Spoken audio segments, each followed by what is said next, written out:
اعوذ باللہ من الشیطان الرجیم بسم اللہ الرحمن الرحیم۔ سامعین محترم السلام علیکم ورحمۃ اللہ وبرکاتہ۔ میں امید کرتا ہوں کہ آپ ایمان اور صحت کی بہترین حالت میں ہوں گے۔ اللہ تعالیٰ آپ کی اولادوں کی، آپ کے جان مال عزت آبرو کی حفاظت فرمائے۔ سامعین محترم، اس وقت جو پرفتن دور ہے، اس فتن مادیت کا دور ہے، اور اس مادیت کے دور کے اندر ہر بندے کی ضرورت جو پیسہ بن چکا ہے۔ اگر آپ کے پاس 4 پیسے ہوں گے تو آپ کے رشتہ دار تبھی آپ کے پاس آئیں گے، نہیں تو سگے بہن بھائی تک چھوڑ جاتے ہیں۔ تو پیسہ انسان کے اس دور کی سب سے بڑی ضرورت بن چکا ہے۔ اور رزق کی تنگی کس وجہ سے ہوتی ہے؟ جب انسان اپنے اعمال کو خراب کرتا ہے، اس کے بعد رزق کی تنگی شروع ہو جاتی ہے۔ میں اکثر کہا کرتا ہوں کہ فرائض کے چھوڑنے سے جو عذاب آتے ہیں وہ وظائف کے کرنے سے ختم نہیں ہوتے۔ ہم اگر اپنی نمازوں کی پابندی نہیں کریں گے، اللہ تعالیٰ کے احکامات پہ نہیں چلیں گے، نبی کریم صلی اللہ علیہ وسلم کی سنت کو نہیں اپنائیں گے، تو یہ جو حالات ہیں یہ دن بدن سنگین سے سنگین تر ہوتے جائیں گے۔ اگر ہم چاہتے ہیں کہ ہمارے حالات بہتر ہو جائیں تو ہمیں چاہیے کہ ہم رسول اللہ صلی اللہ علیہ وسلم کی سنت کو اپنائیں، حضرات صحابہ کرام، حضرات انبیاء علیہ الصلاۃ والسلام کے راستے پہ چلیں۔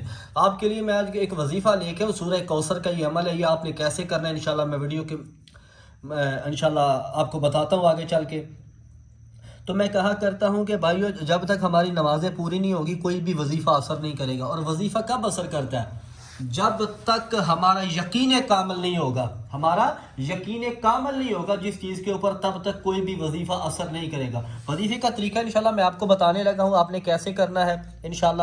سب سے جو پہلی بات ہے، وظیفہ کرنے سے پہلے آپ نے باوضو ہونا ہے، ٹھیک ہے؟ باوضو یہ وظیفہ کرنا ہے۔ اس کے بعد وقت کی پابندی لازمی ہے، وقت کی پابندی لازمی ہے اس وظیفے کے لیے۔ وقت کی پابندی سے مراد کیا ہے کہ آپ نے اگر کسی وقت بھی کر سکتے ہیں، لیکن پھر یہ پابندی ہونی چاہیے، اس طرح سے ہونی چاہیے کہ اگر آج اس طرح سے کر رہے ہیں تو پھر کل بھی اسی ٹائم کریں، ٹھیک ہے؟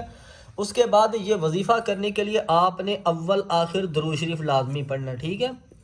اول آخر درود پاک لازمی پڑھنا ہے، جی درود شریف لازمی پڑھنا ہے اول آخر انشاءاللہ، کیونکہ درود پاک کی بڑی برکات اور بڑے فضائل ہوتی ہیں۔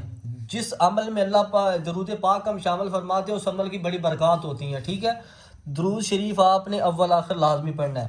اس کے بعد آپ نے پڑھنا ہے اللہ اکبر۔ یہ درود شریف آپ نے طاق پڑھنا ہے 3 بار 7 بار یہ آپ پڑھ سکتے ہیں، ٹھیک ہے؟ اس کے بعد آپ نے اللہ اکبر کہنا ہے 1 بار، اللہ اکبر، اللہ اکبر 1 بار، ٹھیک ہے؟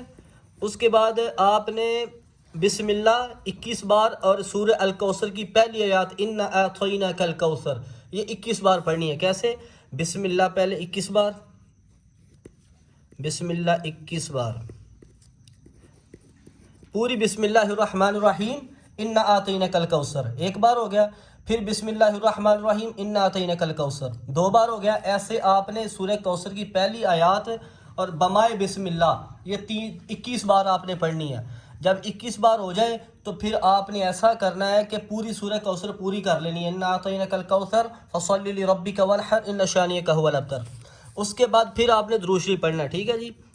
درود شریف پھر پڑھنا آخر میں، جتنے بار پہلی بار اول میں پڑھے اتنی بار ہی آخر میں پڑھے، طاق پڑھنا ہے، ٹھیک ہے؟ اس کے بعد آپ نے اپنے مقصد کے لیے دعا کرنی ہے، مقصد کے لیے دعا کرنی ہے انشاءاللہ تعالیٰ۔ اس عمل کی برکت سے اللہ تعالیٰ آپ کو اتنا نوازیں گے کہ آپ کی آنے والی نسلوں کے لیے کافی ہو جائے گا۔